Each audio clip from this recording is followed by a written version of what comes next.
वाशिम जिल्ह्यात तब्बल 2 वर्षाच्या प्रतीक्षेनंतर अखेर महिला व बाल विकास विभागाच्या नव्या प्रशासकीय इमारतीचे उद्घाटन आज राज्याच्या महिला व बाल विकास मंत्री आदिती तटकरे यांच्या हस्ते संपन्न झाले।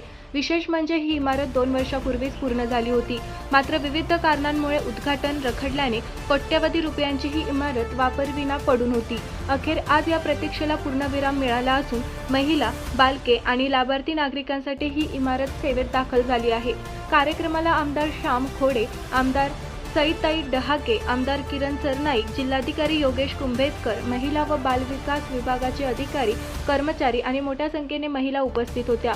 यावेळी झालेल्या महिला नियोजन समितीच्या बैठकीत मंत्री आदिती तटकरे यांनी लाडकी बहीण योजनेच्या लाभार्थींना महत्त्वाचा संदेश दिला। त्यांनी सांगितले की दरमहा मिळणारे 1500 केवळ खर्च न करता त्यातील काही रक्कम नियमित बचत करावी।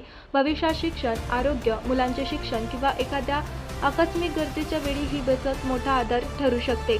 महिलांनी आर्थिकदृष्ट्या सक्षम होण्यासाठी बचतीची सवय लावणे ही काळाची गरज असल्याचेही त्यांनी स्पष्ट केले।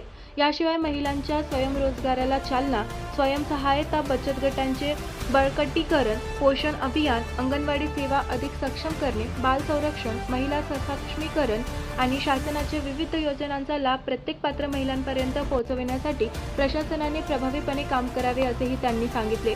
उद्घाटनानंतर मंत्री आदिती तटकरे यांच्या हस्ते वृक्षारोपण कार्यक्रम पार पडला। या कार्यक्रमात लाडकी बहीण योजनेच्या लाभार्थी महिलांनी मोठ्या संख्येने सहभाग नोंदविला आणि परिसरात उत्साहाचे वातावरण पाहायला मिळाले। मात्र 2 वर्षे तयार इमारत उद्घाटनाच्या प्रतीक्षेत का राहिली? सार्वजनिक निधीतून उभारलेल्या शासकीय इमारतीचा वेळेवर उपयोग का झाला नाही, असे प्रश्नही आता नागरिकांकडून उपस्थित केले जात आहेत।